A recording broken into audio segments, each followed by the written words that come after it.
Bismillahirrahmanirrahim. Assalamualaikum warahmatullahi wabarakatuh. Alhamdulillahirrabbilalamin. Wassalatu wassalamu ala asyrafil anbiya'i wal mursalin Sayyidina wa maulana Muhammadin wa ala alihi wa sahbihi ajmain, amma ba'du.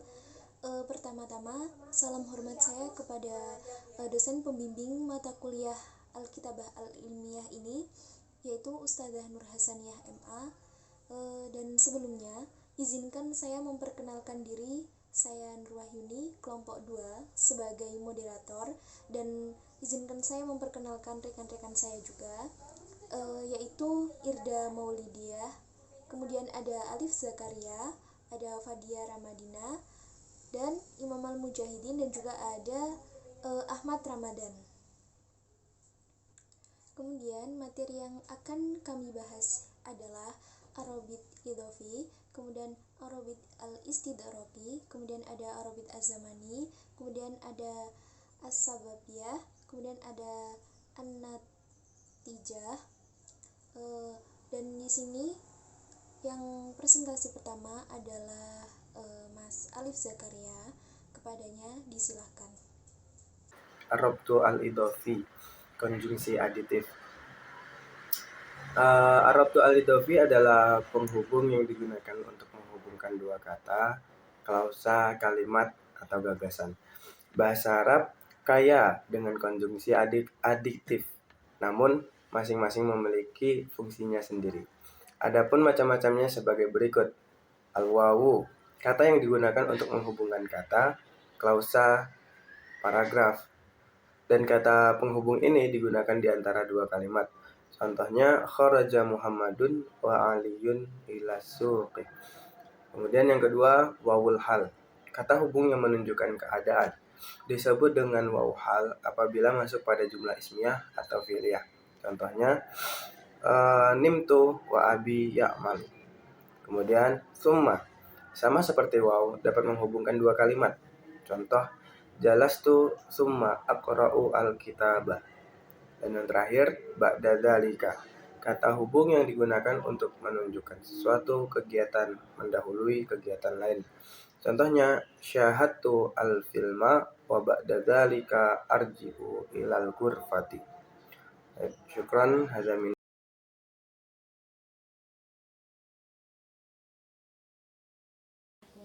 Baik, di sini saya akan melanjutkan presentasi sebelumnya. Materi selanjutnya yaitu tentang Ar-Rabit Al-Istidraki.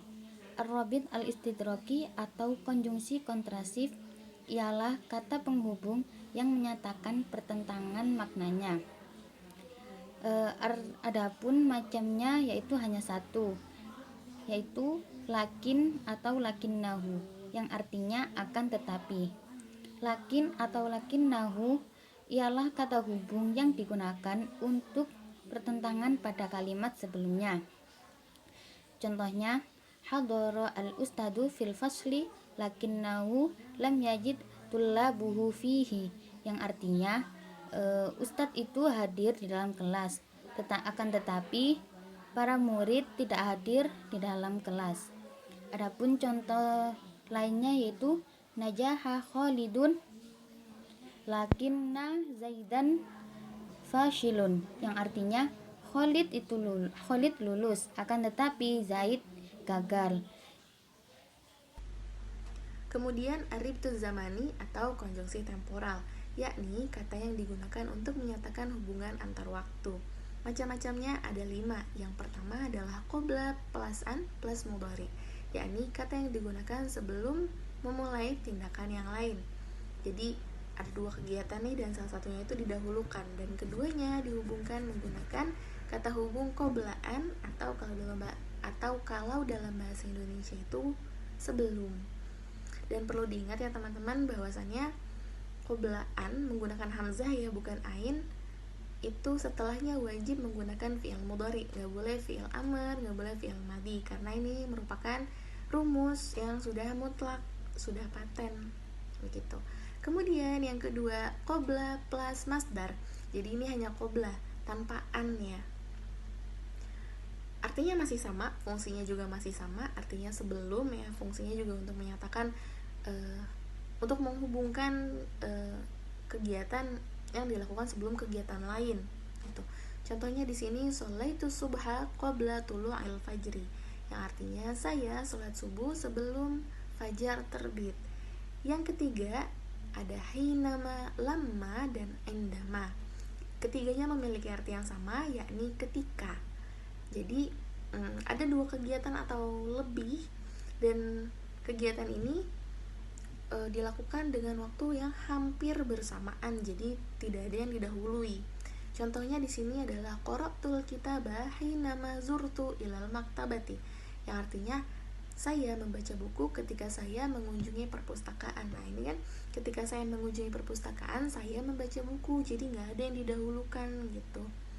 Kemudian yang keempat, kullama, yang artinya kapanpun.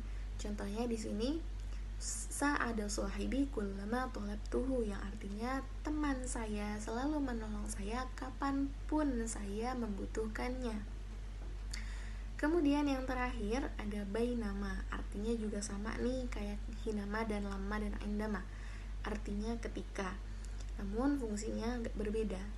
Di sini fungsinya adalah menunjukkan bahwa dua tindakan sedang atau telah terjadi. Contohnya bainama tufakirina lamma ikhtarni.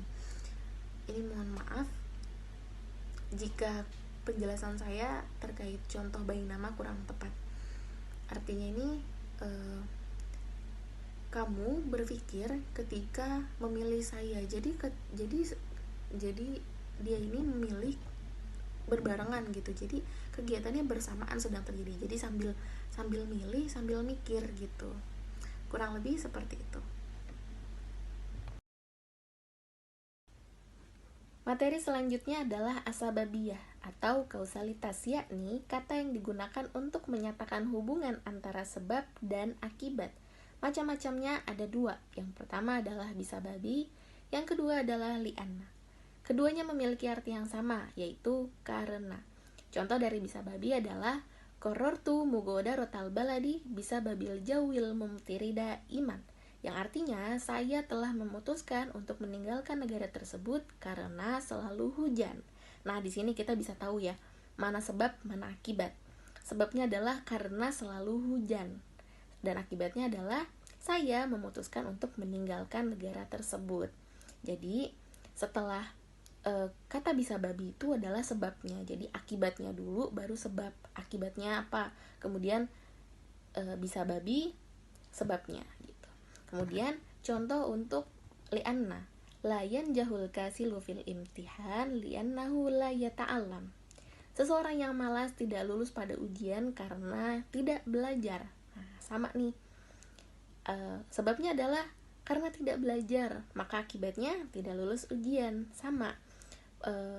Setelah kata li'anna, setelah kata sababiyah itu dituliskan sebabnya. Jadi akibat, li'anna atau bisababi, kemudian sebabnya begitu. Selanjutnya ada an-natijah. An-natijah artinya adalah hasil. Nah, hasil kata yang digunakan untuk menyatakan akibat dari suatu tindakan. Contohnya kanat darsa mumti'an lidzalika fahimtu jami'an. Artinya pelajarannya menyenangkan. Oleh karena itu aku memahami semuanya. Kemudian ada juga fatahtu mudallati li'annal matara ghaziran. Aku membuka payungku karena hujannya sangat deras. Nah, itu adalah contoh dari an-natijah. Dari kata aku membuka payungku karena hujan sangat deras. Nah, hasilnya adalah aku membuka payungnya di saat hujannya itu sangat deras, seperti itu. Terima kasih. Mungkin itu yang dapat kami sampaikan, yang dapat kami jelaskan mengenai pembahasan dari kelompok 2 ini. Kurang lebihnya mohon maaf. Terima kasih. Wassalamualaikum warahmatullahi wabarakatuh.